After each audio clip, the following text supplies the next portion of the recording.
थेट जाणार आहोत. राजकोट किल्ल्याच्या परिसरात सध्या संजय राऊत पाहणीसाठी दाखल झालेले आहेत. 26 तारखेला इथला छत्रपती शिवाजी महाराजांचा पुतळा कोसळलेला होता.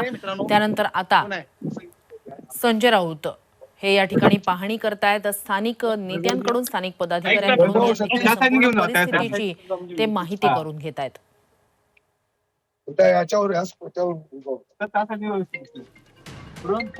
पाहतोय या ठिकाणी आदित्य ठाकरेही आलेले होते. ठाकरे गटाचे नेते, ठाकरे गटाचे कार्यकर्ते आणि राणेंचे कार्यकर्ते, भाजपचे कार्यकर्ते यांच्यात एक मोठा राडा झालेला होता.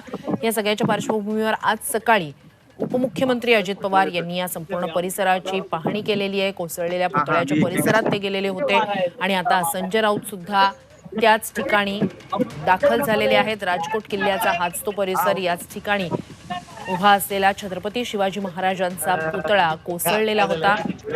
यावरून सरकारवर विरोधकांकडून टीकेचा भडीमार होतोय. अशातच संजय राऊत स्वतः या संपूर्ण परिसराची पाहणी करण्यासाठी सध्या राजकोट किल्ल्यात पोहोचलेले आहेत.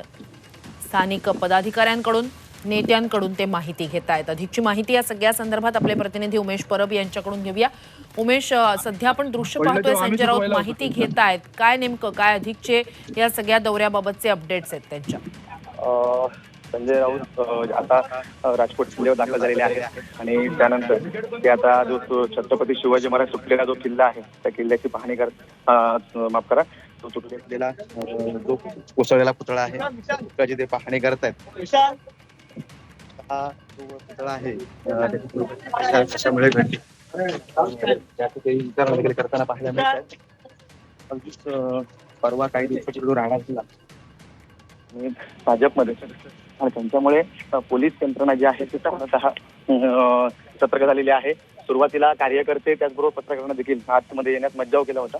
मात्र त्यानंतर मग एक मध्यस्थी झाली आणि त्यानंतर आता सर्व जे मीडिया आहे त्यांना त्याचबरोबर काही कार्यकर्त्यांना देखील आत सोडलेला आहे. नक्कीच ही दृश्य आपण पाहतोय. आता यानंतर प्रसार माध्यमांशी संजय राऊत संवाद साधतीलच, ते सुद्धा आपण आपल्या प्रेक्षकांपर्यंत पोहोचवूया. तुर्तास धन्यवाद उमेश, तुम्ही दिलेल्या संपूर्ण माहितीसाठी. दृश्य आपण पाहतोय, ठाकरे गटाचे, ठाकरे पक्षाचे खासदार संजय राऊत सध्या राजकोट किल्ल्यात पोहोचलेले आहेत.